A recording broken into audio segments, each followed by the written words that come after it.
د انسان د کامیابی 10 رازونه. 10 همیشه ریښتینی اوسه. خپل ملګرو ته مو داسې ریښتینی اوسئ چې که هغوی وهم غواړي تاسو ته زیان ورسوي، وجدان یې اجازه ورنکړي. 9 په لګښت کې مو همیشه منځنی حالت غوره کړئ. په دې برخه کې حدیث شریف دی چې له عبدالله بن عمر رضی الله عنه څخه روایت دی. رسول الله صلی الله علیه وسلم وفرمایل: اقتصاد یعنی اعتدال په لګښت کې نیم ژوند دی. خلکو ته ځان ګرانول او نږدې کول نیم عقل دی، او په ښه ډول پوښتنه کول نیم علم دی. رواه الطبراني فی المعجم الکبیر. یعنی همیشه مو عاید او لګښت منظم وساتئ.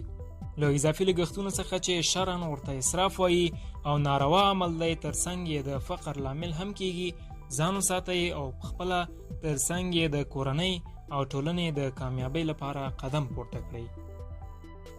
8 هر څه، هر کار او هر شخص یو مثبت اړخ لري. د سالمې نیوکې د کولو په وخت کې په لومړیو کې مو بحث له مثبت اړخ څخه شروع کړئ. ګټه به یې دا وي چې پرته له زړه بدوالي، کینې، عقدې اخیستلو او زړه تورېدو څخه به مو نیوکه ومنل شي. په راتلونکي کې به اصلاح شي او هیڅ ډول ستونزه به مو ترمنځ نه وي.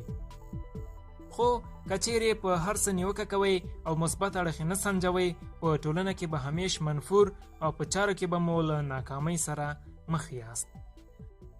9 همیشه لټونکي اوسئ.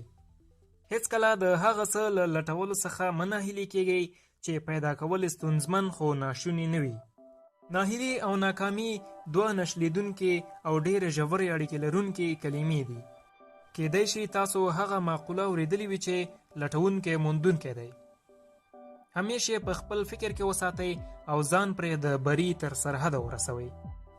10 له هغه اشخاصو څخه چې دینی، دنیوي، ټولنیزو او اخلاقی ارزښتونو ته درناوی نه لري فاصله واخلئ. داسې اشخاص مو ورو ورو له خپل ځان سره د جهالت کندې ته کش کوي او ښایي د داسې څه مرتکب مو کړي چې ستاسو لپاره یوه نه جبرانېدونکې پښیمانتیا او ناکامي وي. نو له داسې اشخاصو څخه په ډیر مهارت سره فاصله واخلئ، ځکه چې بیا وروسته پښیماني نه کومه فایده لري او نه هم کوم درد ته دوا جوړېدای شي. 5 د خوښۍ، قهر او خفګان په وخت کې په خپل ځان کنټرول وساتئ. هغه اشخاص چې په داسې حالاتو کې په خپل ځان کنټرول نه لري، داسې څه له لاسه ورکوي چې د هغه د کامیابۍ راز یا هم د هغه لپاره ډیر ارزښتمن وي. همیش د قهر، خوښۍ او خفګان په حالت کې خپل ماغزه، ژبه او زړه د امکان تر حده کنټرول کړئ او اجازه مو ورکوئ چې له تلپاتې او نه جبرانېدونکې ناکامۍ سره مو مخ کړي. 4 همیش د خپل ځان کنټرول په خپل لاس کې ونیسئ. هغه څوک همیش له ناکامۍ سره مخ کیږي چې خپل واک یې نورو ته ورکړی وي او د هغو په اشارو څرخیږي. هغوی د فوټبال د توپ مثال لري.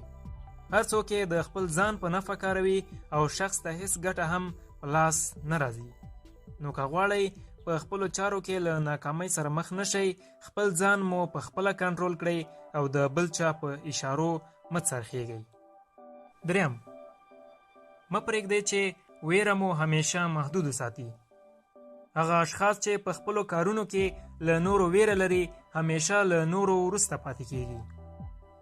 ویره هغه څه ده چې له هر انسان څخه د کولو او نه کولو واک اخلي. نو که تاسو پوهیږئ چې کوم کار کوئ هغه سم دی، ویرې ته لومړیتوب مه ورکوئ چې اراده مو بدله کړي. 2 د حل په لارې تمرکز وکړئ. موږ همیشه په ژوند کې له داسې موضوعاتو سره مخ کیږو چې د حل لار لري او موږ د دې پر ځای چې وسنجوو خپل فکر په هغه شیانو مصرفوو چې د حل لاره وي او نه هم په ستونزه کې په درد خوري. نو که غواړئ یو کامیاب شخصیت اوسئ، همیش په هغو ستونزو کې چې د حل لار لري پرې تمرکز وکړئ. لومړی د دې پر ځای چې له نورو تقلید وکړئ، خپل کارونه په خپله خوښه او استعداد مخته ویسئ. له نورو تقلید کول هغه څه دي چې هر انسان همیش له خپل هدف څخه وروسته پاتې کوي. نو که غواړئ چې په خپلو کارونو کې بریالي اوسئ، همیش هغه څه غوره کړئ چې ستاسو د خپل مغز او فکر پیداوار وي.